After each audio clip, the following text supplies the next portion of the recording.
কানটা চেক করা যাক।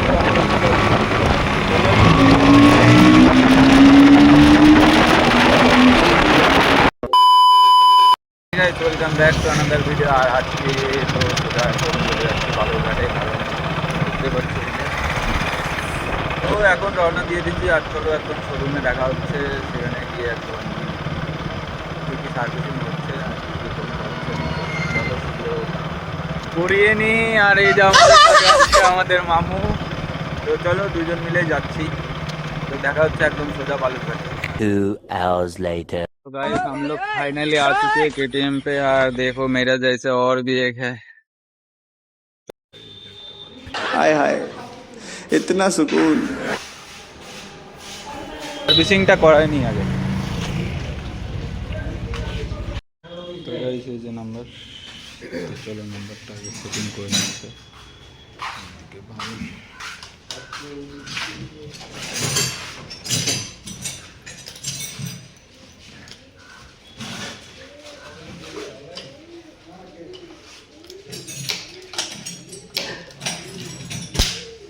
फोन करते बुझाए কাকে না এটা নাম্বার আরো উনি ছেড়ে দে রে ডালটা দিয়ে রিংটা দিয়ে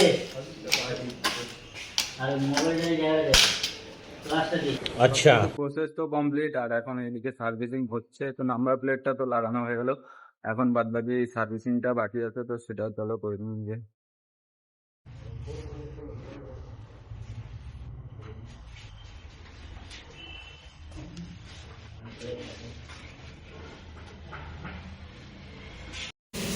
দেখতে পাচ্ছি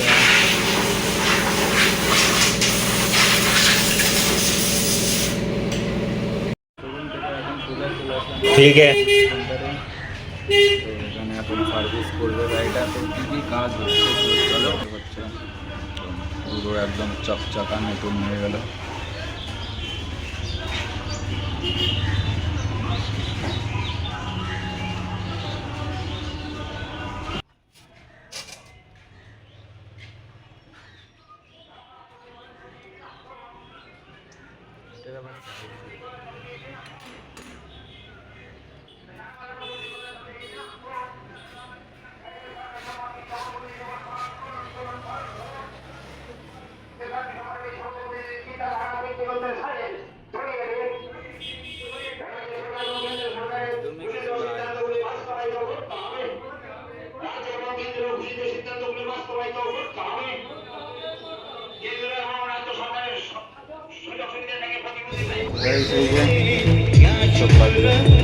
আর ক্লাসটা ভেঙে গেছে জন্য এই যে ক্লাস লিভার। চলো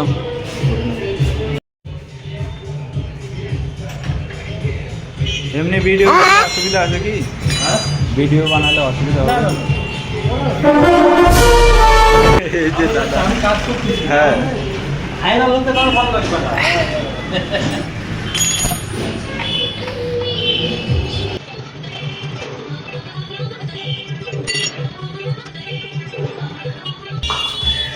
কমপ্লিট।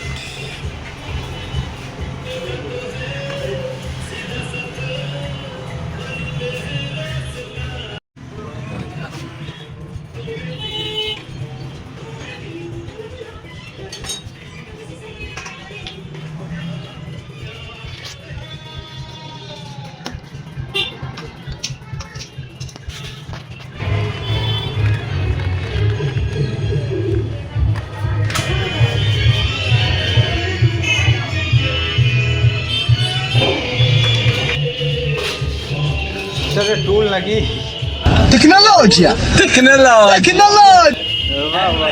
সেই ডিসকেটগুলো ফেলবো কেন? বুদ্ধি খাটাও, এটাই হলো কথা। হ্যাঁ এটাই হচ্ছে কথা। আরামসে বেশ সুন্দর। হ্যাঁ আচ্ছা, এটা ওখানে ওইরকম দেখলাম একটা, এখানেও কি ব্যাপার? সবগুলো আমারই বানানো হাতে, সবগুলা। আচ্ছা না বুদ্ধি ভালোই আছে আবার কি। হ্যাঁ এটা পালসারের হ্যান্ডেল রেখে গেছে, ওটাকে বেড়ায় বেড়ায় সোজা টোজা করে কোনো কিছু খরচা নাই তো না। হ্যাঁ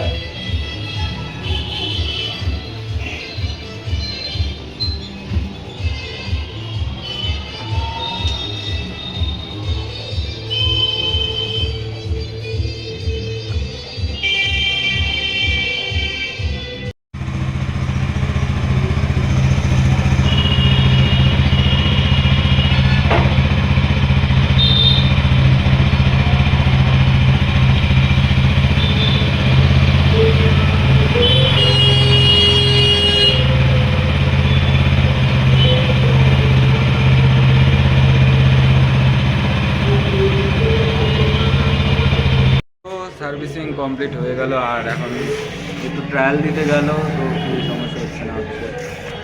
তো চলো এখন আবার বেরিয়ে যাব বাড়ির দিকে, আর দেখি কেমন একটু গাড়ির পাওয়ার দিচ্ছে। তো গাড়ি সার্ভিসিং করানো হয়ে গেল, আর এখন যাচ্ছে একটু ভাই ভাই করে।